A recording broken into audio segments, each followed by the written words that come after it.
Bonjour, Système B, société de conseil et de formation en gestion d'entreprise, vous présente aujourd'hui un nouveau tutoriel sur la mise en page d'un courrier pour l'entreprise. On va commencer tout de suite par le positionnement du logo qui se fait en général dans l'entête du document. Et pour commencer, donc du coup, il suffit d'insérer une image. Je vais pour ça aller dans l'onglet outils en tête pied de page création et cliquer sur le bouton image. Je vais aller chercher mon image sur le dossier où je l'ai enregistré et je vais l'insérer dans l'entête. Alors pour l'instant je ne peux pas déplacer l'image. On a vu dans un tutoriel précédent que pour pouvoir déplacer une image, il faut modifier son habillage. Et dans la version 2013, j'ai à côté ici une petite icône qui me permet de changer l'habillage et de le mettre par exemple au-dessus du texte. Je mets donc mon logo ici. Alors c'est vrai qu'il est pas très gros, je vais le grossir un peu, mais j'ai pas beaucoup de marge pour le grossir, sinon il risque d'être pixelisé. Je vais me contenter de ce logo en en-tête parce qu'il est accompagné du nom de l'entreprise et de la petite phrase qui permet d'identifier immédiatement notre activité. J'ai pas besoin d'aller plus loin. Je descends du coup en en-tête et je vais lister l'ensemble des mentions légales, à savoir le statut juridique, à savoir le capital social. Alors quand il s'agit d'une société individuelle ou d'une entreprise type auto-entreprise, il faut faire référence au Code général des impôts, comme quoi l'entreprise n'est pas soumise à la TVA. Donc, s'il n'y a pas de capital social, il n'y en a pas tout simplement. Donc ensuite, nous pouvons mettre le numéro de siret. Si le document sert de facture, il faut mettre le numéro de TVA, intra-communautaire. Ensuite, on va ajouter derrière le code NAV. Enfin, on va directement sur l'adresse avec le code postal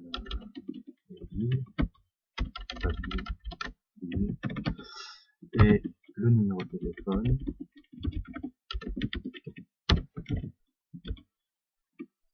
Et a priori, c'est tout. On peut rajouter derrière si on veut, mais ce n'est pas obligatoire. Par exemple, un site internet, un mail, etc. Tous ces éléments-là, en fait, on peut ensuite les mettre en page. Il y a plusieurs possibilités. En tout cas, ce qui est sûr, c'est que ce sont des mentions légales. On n'est pas obligé de le mettre très très gros. Moi, j'aime bien le mettre en 9, par exemple. Et pourquoi pas centré. Alors là, c'est vraiment le strict minimum. Et ensuite, vu que les courriers font quand même assez souvent plusieurs pages, et puis si vous voulez utiliser ce document-là pour faire des devis, alors c'est important d'avoir la pagination qui apparaît. Je vous conseille de l'insérer dans une zone de texte. On va aller chercher dans l'onglet insertion du ruban, dans le groupe texte, zone de texte. Je vais mettre, alors là je vais pas chercher midi à 14h et je vais mettre ça en bas à droite. Et cette zone de texte, je vais aller dans l'outil de dessin format pour en supprimer le contour et le remplissage, mais bon, blanc sur fond blanc, de toute façon, on n'y voit pas. Ensuite, je retourne dans l'onglet outils en tête pied de page, création, pour aller chercher le numéro de page. Alors attention à ce moment-là, hein, bien sûr, il faut aller chercher en position actuelle, sinon vous allez supprimer votre pied de page actuel par les modèles qui sont proposés par Word. En position actuelle, je peux aller chercher des modèles donc de pied de page, et ou alors tout simplement chercher page 1 sur 1. Et ça, je peux le modifier, c'est le 1 et le 1 qu'il ne faut pas modifier parce que ce sont des contrôles en fait du logiciel. Voilà. Donc, c'est pas top, mais en tout cas, on a un en-tête et on a un pied de page avec les mentions légales. Il me faut rajouter à partir de là la zone d'où je vais pouvoir écrire l'adresse du destinataire. Donc en fait, je vais marquer par exemple mon client, ce serait son nom on va dire, adresse, code postal et ville, et en dessous, je saute 2 lignes, et je vais pouvoir écrire le nom de la ville où est signé le courrier, et la date. Alors aujourd'hui, ça montre que le tutoriel est tout récent, mais dans 3 ans, on verra bien qu'il est un petit peu dépassé. C'est pas grave. Alors, pour ce bloc dit bloc destinataire, c'est intéressant de diminuer un peu les espaces, parce que vous voyez que les lignes sont très espacées. Donc dans ce cas-là, pour ce faire, on va dans l'onglet mise en page du ruban, et vous voyez que dans le groupe paragraphe, en fait, l'espacement après chaque paragraphe est à 8 points. Moi, je vais le ramener à 0. Voilà, ça permet de tasser un petit peu le bloc adresse. Je vais ensuite, grâce à la poignée de retrait à gauche qui est située dans la règle supérieure, faire glisser mon bloc adresse à peu près 9 cm. Sachant que j'ai gardé les marges qui sont proposées par défaut dans le document, c'est des marges qui sont parfaitement équilibrées, de 2 cm et demi à gauche et de 2 cm et demi à droite. J'ai du coup en fait un espacement entre le début de mon bloc destinataire et le bord de la feuille de, on va dire, là je suis à 12 cm, ce qui est parfaitement cadré pour que ça apparaisse dans une enveloppe à cases. Ensuite, la hauteur aussi du bloc adresse par rapport au bord de la feuille doit à peu près être de 6 cm, d'accord? Donc alors là je fais affiner, mais grosso modo, ici on voit qu'on est bon.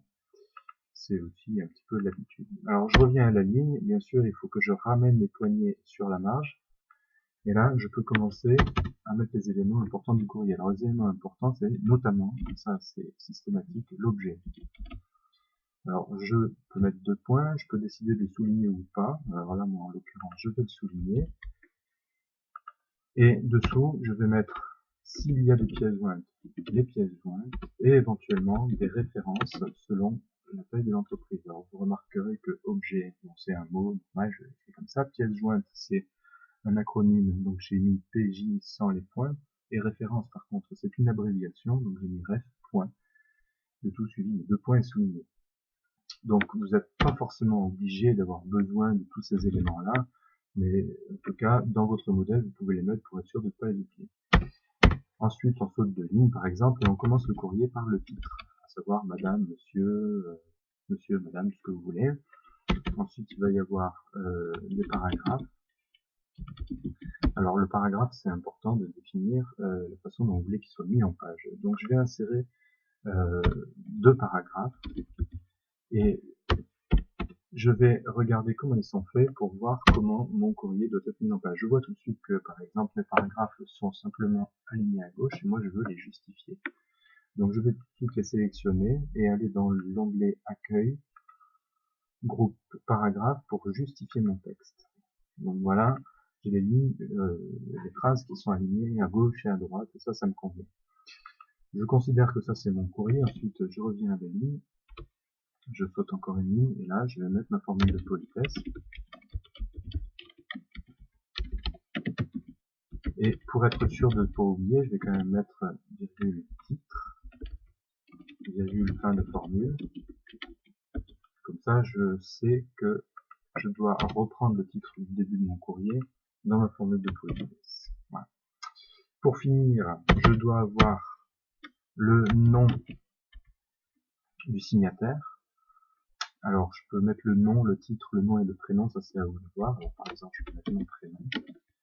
Dessous, alors, ouais, voilà. Et dessous, je vais mettre le titre du destinataire. Et comme ça, je pourrais insérer la signature en dessous, une fois le papier imprimé. Ce bloc-là, c'est-à-dire le bloc du signataire, il doit être aligné avec celui du destinataire. Donc je vais reprendre les poignées et l'amener, pareil, à 9,5, comme ça. Voilà. Alors, je peux décider de mettre le nom du signataire en gras. Ça, c'est juste un choix esthétique. Pareil pour le nom de mon client, ici. Voilà. Donc là, le courrier est à peu près mis en page. Une dernière chose, tout de même, avant de clôturer ce tutoriel, il faut remarquer que j'ai mis le texte et le début de chacun des paragraphes contre les marges. On peut très bien décider de faire un courrier à la française et mettre donc une tabulation en début de chaque paragraphe. Mais alors dans ce cas-là, pour des raisons d'homogénéité, il faut le faire pour l'ensemble des paragraphes du courrier. On n'est pas obligé de le faire pour l'objet pièce jointe et référence, en revanche. Ce serait un petit peu moche. Voilà. Et donc là, on retrouve du coup un courrier à la française et les normes veulent que ce retrait-là de la ligne soit de 1,25 cm, c'est-à-dire une tabulation par défaut, c'est-à-dire une tabulation simple dans Word. Voilà, donc pour m'assurer que mon courrier est à peu près bien équilibré, je fais un affichage en une seule page dans l'onglet affichage et je regarde si l'équilibre est correct. Alors là, je me rends compte que mon courrier est un peu trop tassé vers le haut, donc une fois rédigé, je vais, à partir de l'affichage en une page, descendre un petit peu, comme ça, mon bloc de courrier par rapport à l'objet, par rapport au nom de client, et je vois qu'une fois que la signature sera apposée, mon courrier sera visuellement bien équilibré, et donc je peux considérer qu'il est terminé. Voilà, donc je vous remercie pour votre attention, j'espère que ce tutoriel vous a permis d'avancer sur le sujet. N'hésitez pas à nous joindre par mail si vous voulez plus d'infos ou si vous souhaitez des formations